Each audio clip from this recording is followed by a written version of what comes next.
Hi, Kylie. How are you doing? Thank you for joining us today. Would you like to introduce yourself? Hi, Alyssa. Thank you so much for having me. I'm so excited to be on your podcast today. And yes, so my name is Kylie, and I'm a 17-year-old, and I'm from New York City. And we'll talk about this a little bit later, but I created my own business, Free Roaming Jewelry. So that's a little bit about me, and we'll be talking about that a little bit later. Yes, we will. And the reason why we're going to mention her business is partly because we were both in WIT together, and WIT is Whatever It Takes, or a teen and tween entrepreneur community who also educates people on entering the business world and also starting and launching their own businesses.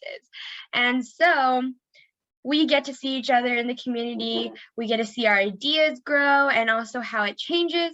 But first off, to get things started, I have a couple of easy questions for you. First off, what do you like to do in your free time? In my free time, I like to do a lot of things. So, hang out with my friends. I also really like cooking and baking. In the school year, it's a little bit harder to fit that in, but definitely now that it's summer, I've been able to bake a few things, cookies, muffins, things like that. So, that's been fun. And I like to listen to music and play soccer. So, those are some things I like to do in my free time. I see we're very similar. I also like music and cooking and baking. And you know what? Similarities also make us friends. But let's get to the next question. And you might have heard those questions where, what animal do you think would be the most annoying if it could talk? But we're trying to be happy, light people here. So, which animal do you think would be the nicest if it could talk? Hmm. That's a good question. I want to say bears because they're so like cute and fluffy. But I know that they can be aggressive, but I guess I'll just answer bears. Okay. I would say that would work too, because you see a ton of little children's picture books and all the bears are Yeah. like the mama bear and the baby bear. And then you just think about something cute like Winnie the Pooh. For my animal, I think I'd say elephant. Yeah. And the reason is because I just imagine kind of like how there's bear hugs, bear like arms. I think about the trunk kind of like embracing someone and making them secure. Okay, so there's something like affirmations. If you do it in the morning, you do it at night, you like to tell yourself something good about yourself, right?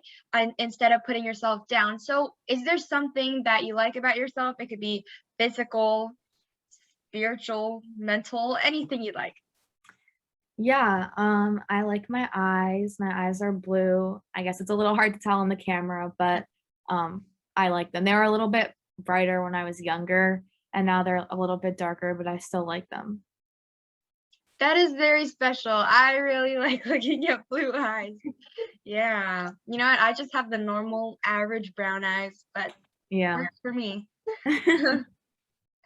I'd say I like my voice Yeah. because I like to sing, right? And I also like to talk. Oh my That's gosh, I what didn't this know is all about. you sing. Right now, um,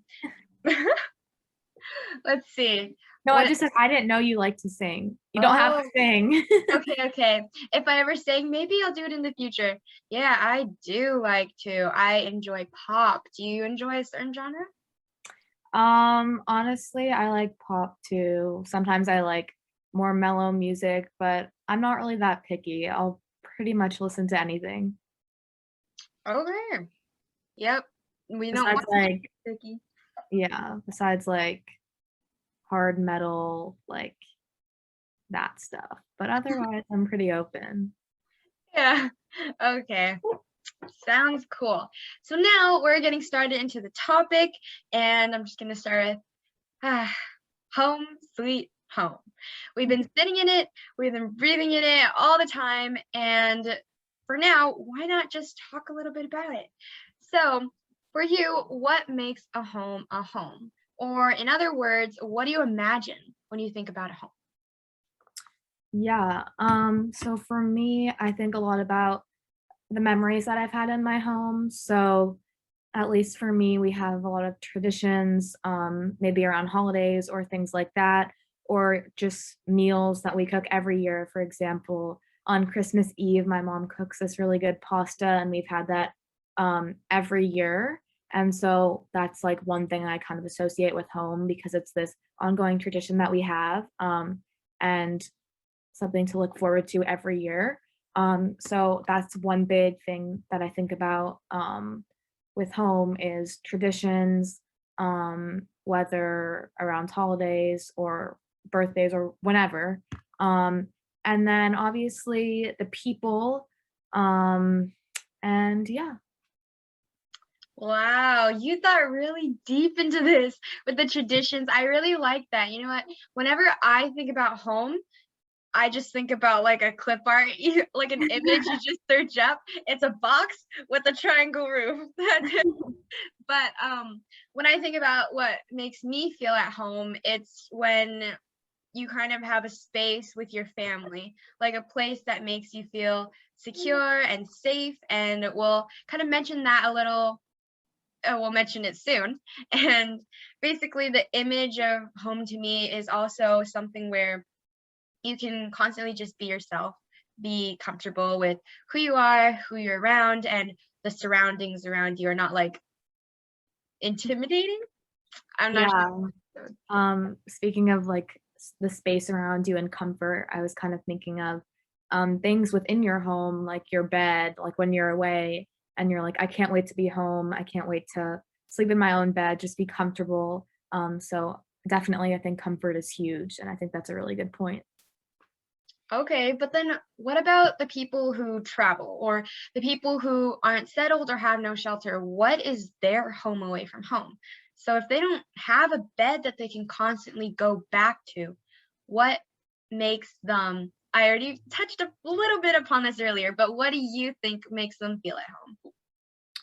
Yeah, I think that like as I described home or thought about home, I said family, but obviously when you're traveling or you don't have like that one home base, you might not be with your family or people. But I think what you can do is make your own traditions and start those and kind of keep them going as you travel. So I'm trying to think. Maybe that's like when you land in a new place, always getting, I don't know, the same thing for dinner or just making some sort of small tradition that you feel that brings you some sort of comfort and that you can continue because when you're traveling, obviously you don't have your family around you at all times. You don't have one home base. You don't have a comfortable bed. You're always on the move. So I think just controlling what you can control and then being consistent with that, I think routine and pattern can bring comfort. Right. I really also think it's about consistency, kind of trying to find your jam or find something that again makes you comfortable and keep on doing it and then you start to get used to things. I really like the way you said that. And so going into this idea, what personally makes you feel comfortable and safe? Yeah, what makes me feel comfortable and safe is um, kind of the comfort that I was talking about earlier with a bed or just the peace of mind that when you're home, you can be comfortable and relax. And um, home is kind of like something, at least for me, that's like steady, and I know what comes with home, and so that is comforting to me. So yeah, I would just say just the comfort around being home. Okay. For me, when I think about what makes me feel comfortable and safe, it's a place that I can release my emotions because I have a lot. So when I'm with my family, what makes me comfortable is when I can talk to them freely and express my troubles, but also my happy moments. And so that is what makes me feel secure. And something that I love to say is that I love hugs, as in just the feeling of it makes me feel secure. Yeah, I agree. Okay, so then I guess the next part is a lot of people imagine a dream home or like your dream house in the future. And a lot of people know that really it's not realistic to get there, but if you did have a dream house, what would it have? What would it look like? Hmm.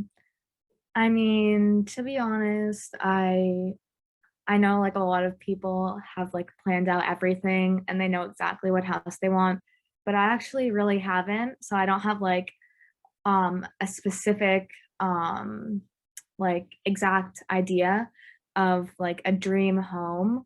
Um but again, I would just say I'm kind of being redundant, but going back to comfort and what you were saying about releasing your emotions, feeling safe.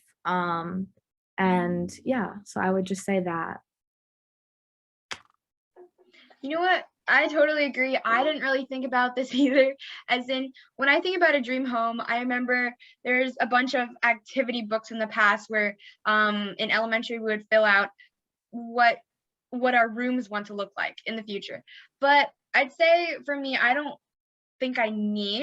want like a big mansion. Like it's not necessary. And also uh, there's just the concern of traveling around and getting up and down the stairs, up and down the elevator, whatever you want. But it'll take time and also time to build, which is other people's efforts. And for me, I guess this doesn't really relate, but I enjoy exercising. So if I wanted one thing that would make it like the house the next level, it'd be like a gym. Oh, that's a But good. yeah, anyways, this kind of is what we might imagine, but what do we actually need in a home? Like just the essentials, I guess you could say. What really makes the simplest home you can think of?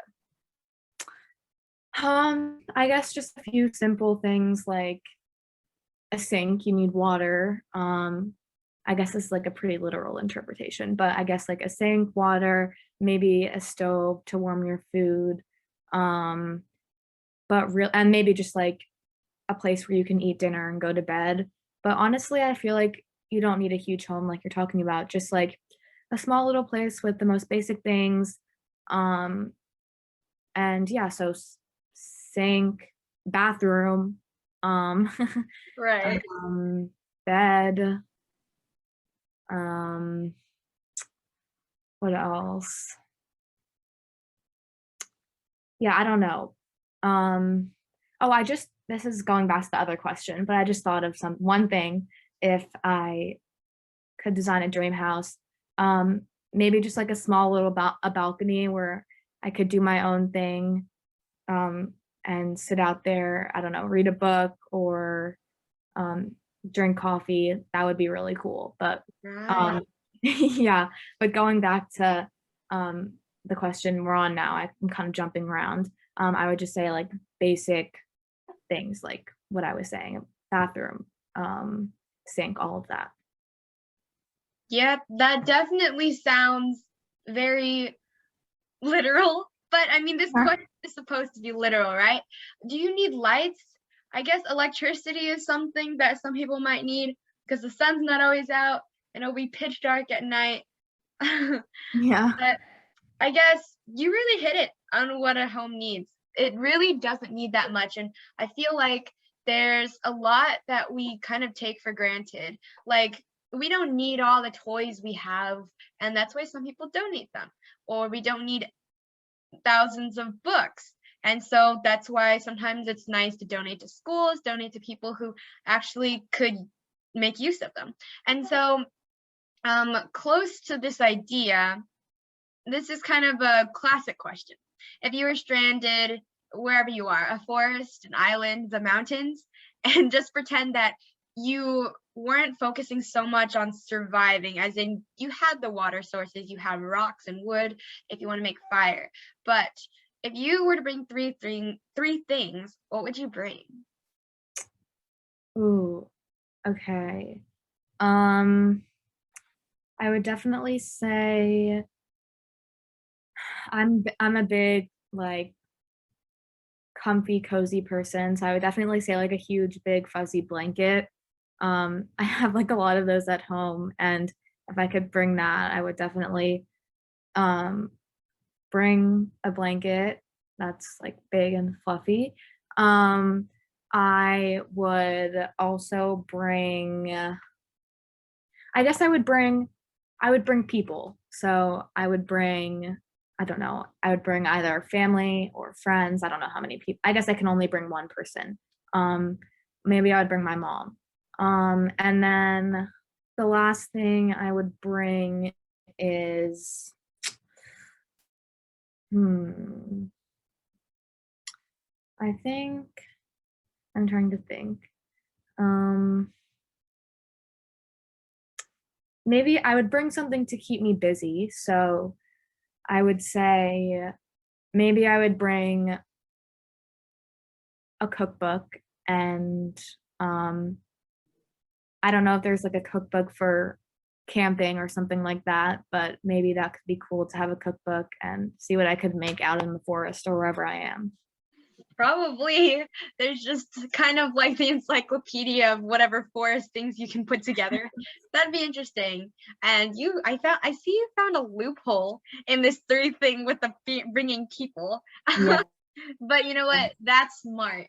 Um, Now, if I was to think about this, which I didn't really, but one of them would be to bring a memory book and not just any type. It's like where one page, you could just imagine 100 pictures. So then when there's the whole book, there's like thousands of photos that will keep me busy because I sometimes just like to go back to my memory books and then kind of flip through the photos. And so that would be nice. I know that there's things that we could give up, and so I wouldn't need the phone. As a lot of people, actually, when I've heard this question being asked, a lot of people said they would bring their phone and a charger. That they took up that as one of their three.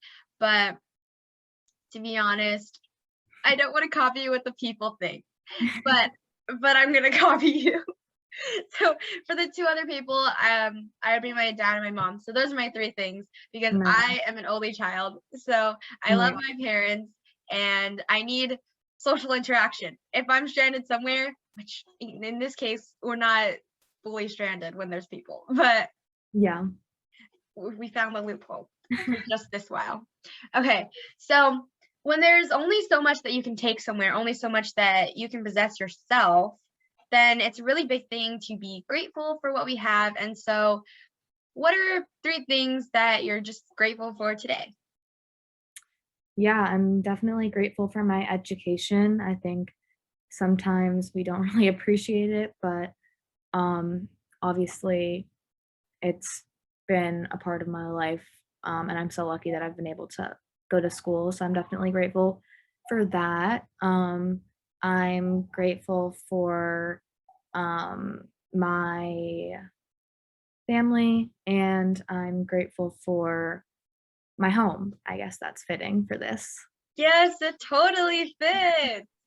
Okay, so my three things are, or one of them is a little more physical. I am grateful for alarms because when you have a busy schedule, it's always nice to get something to tell you that you need to get back on track. And that's what I'm really thankful for.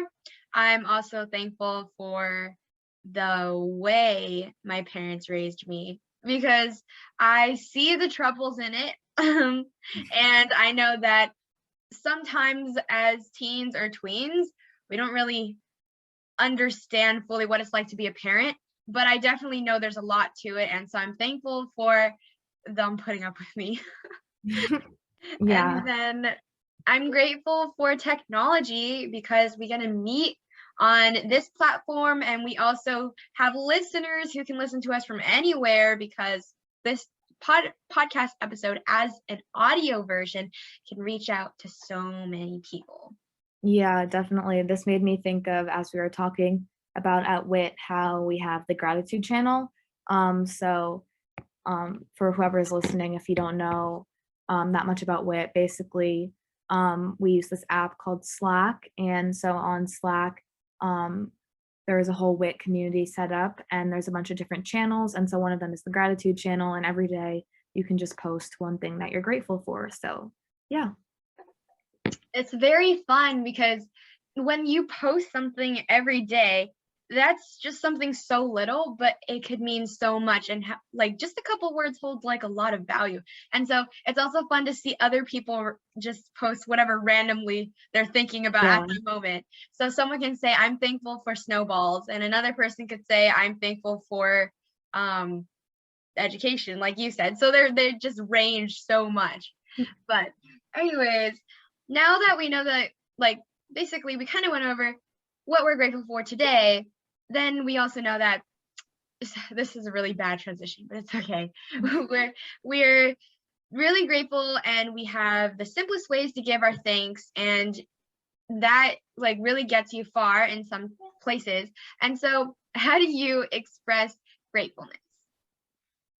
For me, I verbalize it, so just saying thank you, um, every day, even if it's the littlest thing, like, thank you for I don't know, thank you my mom makes me fruit in the morning, so thank you for cutting me, a piece of fruit this morning, or something like that, just something small, or if you're shopping somewhere, and the cashier is checking out all of your stuff for you, saying thank you at the end, just verbalizing that and showing that you're thankful for, what other people do for you.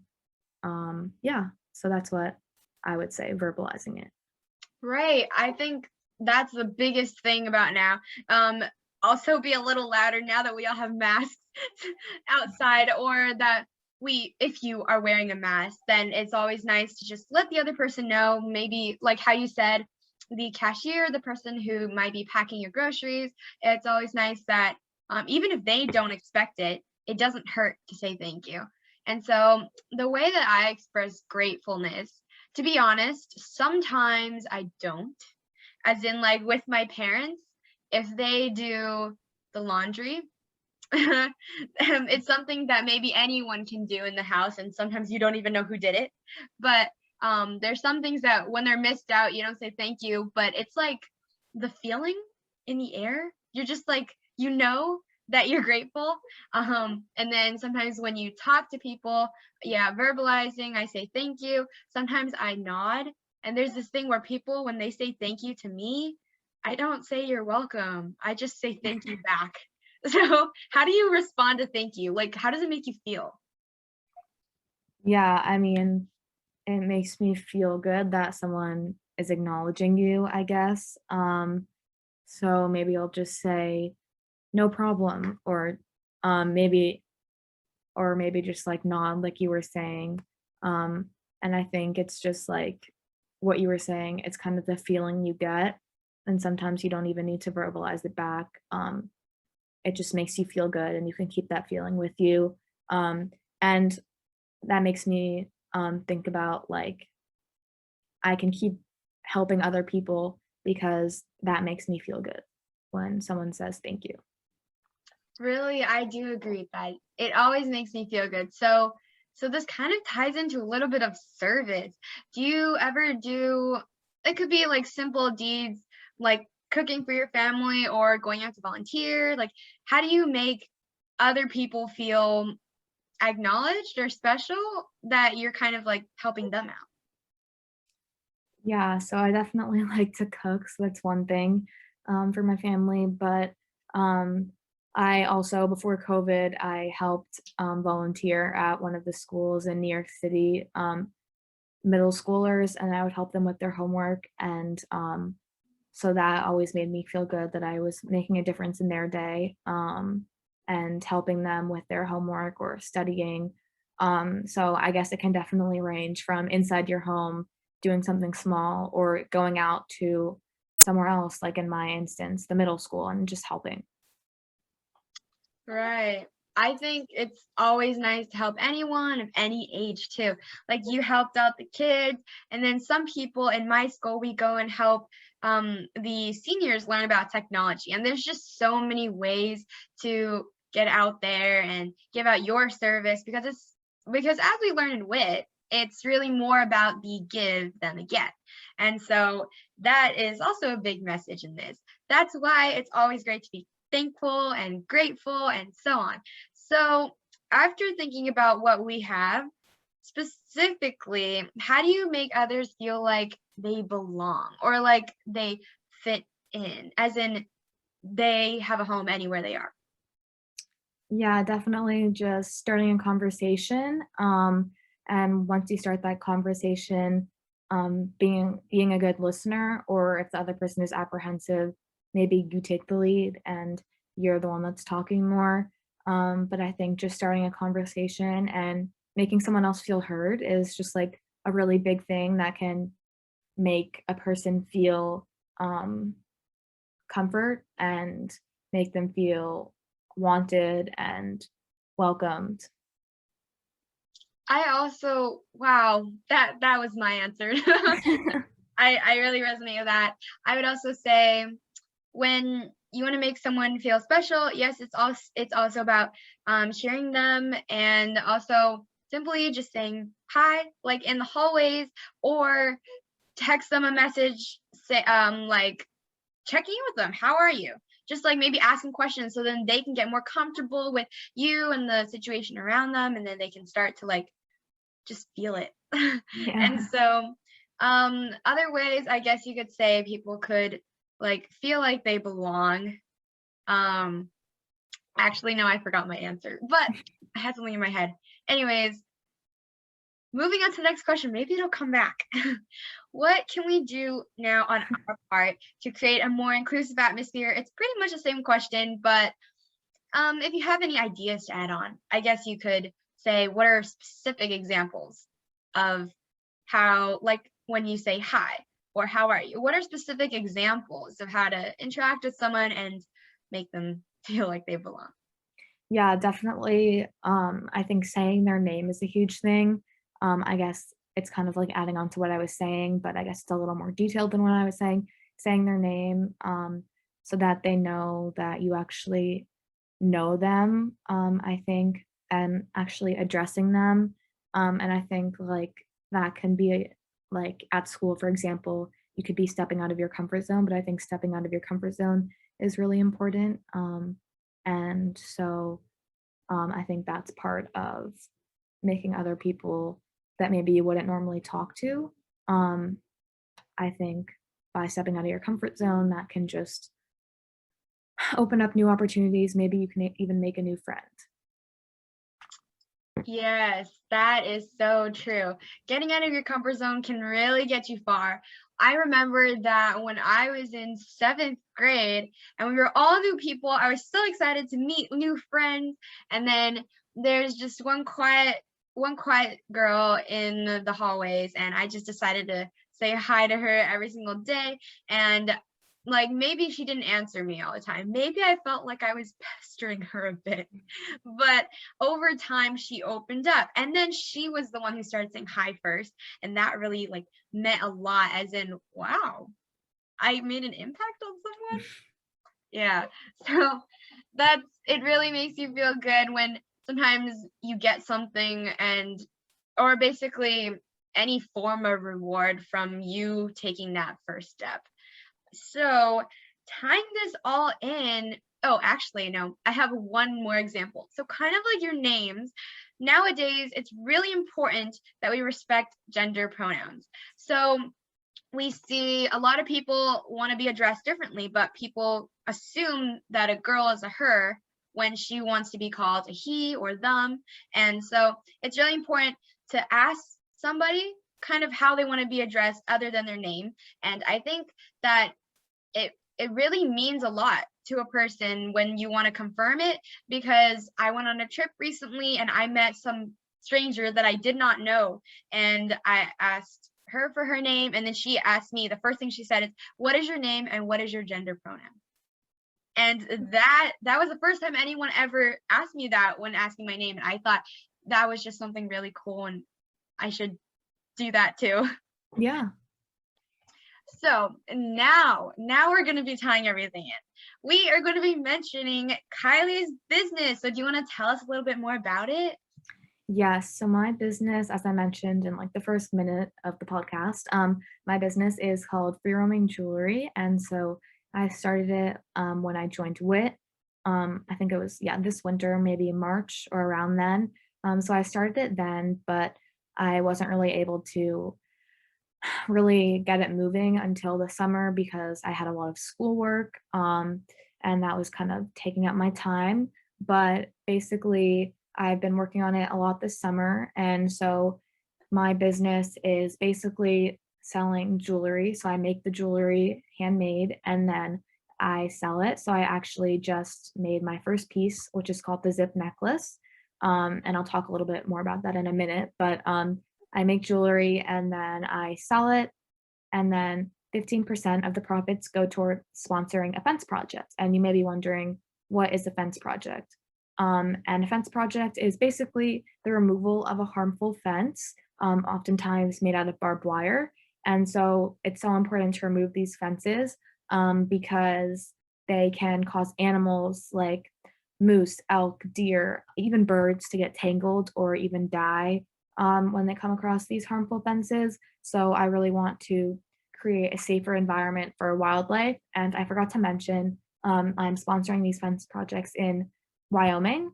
And so that kind of ties back to my necklace, the zip necklace, because Wyoming is a really special place to me. And I've been going there my pretty much my whole life. And so I wanted to make an impact there and help the wildlife there. And so on my zip necklace, you can actually customize your necklace and put whatever zip code that you want on it, wear it close to your heart to remind you of a special place. So for me, that's Wyoming. So I put the zip code 83001 on it because that is the zip code of Jackson, Wyoming.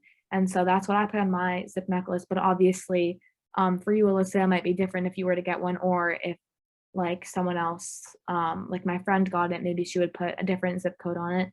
So basically, it's just really customizable and it's supposed to remind you of a place that's special to you. Right, and that special place doesn't have to be your main home, where you were born or where you live now, but that special place, again, it could be your home away from home. And also, we kind of mentioned this, but if you picked it up, right now, Kylie's in New York, I'm in California, but she is helping to give the animals and the wildlife a home out in Wyoming. And so she's reaching out all the way to help with a charity as well as give other people a special feeling as they wear a necklace and also accessorize themselves, makes them feel beautiful. And you know what? Anyone can buy it. So later we're actually going to include the details in the description of this podcast episode. So don't forget to check it out. She has a couple of necklaces almost going to sell out soon before she makes her next batches. And so this zip code is definitely a new type of, not topic, but it's an interesting idea. It's something that I haven't seen before, and I thought that it really related to this episode because everything is about comfort, about making the wildlife feel safe, and also making yourself feel at home and special. And so with I forgot to mention this in the beginning, or this question, but would you like to explain to people or to the listeners or to the people who are watching a little bit about why you chose this charity, why you chose this cause, and also why you chose the name Free Roman Julie? Yeah, so first off, for the name, as I explained in kind of what I want to do, help the animals um, be more safe and for them to be able to move around, roam freely. That's kind of how I came up with the name because I don't want these animals to get tangled in fences. So the name was kind of came to me through that. What my goal is to create a safer environment for wildlife and for them to roam freely. So that's kind of how I came up with the name Free Roaming Jewelry.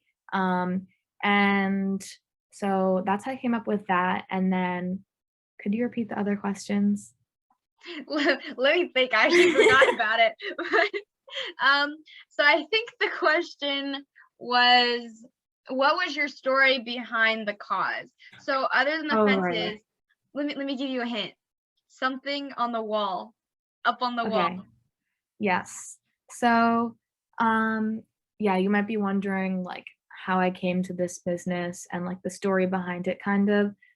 So last summer I went to a friend's house and I got there and I saw this elk just on the wall that our friend had hunted. and he put it up as decoration on his wall, and my mouth kind of opened, and I was just like, "Oh my gosh," because I've never seen something like that before, an animal as decoration, and obviously that's his choice to hunt, but for me, it kind of struck me in a different way, and at that time, I really realized that I wanted to create a safer environment for wildlife. And so that's kind of the story behind why I started this and um, what kind of struck me and made me feel so passionate about this topic. Right. And I feel like this is how a lot of things start up is that you don't notice things until you just find out, sometimes randomly, sometimes just in one moment, anything can change, an idea pops up. And so that's just what's so important about Kylie's is that there's this story behind it, and not just that story, but the cause that it's going to. And I really encourage us to just all check out her business before you say no. It's always nice to try new things and check things out first. Thank So, you. no problem.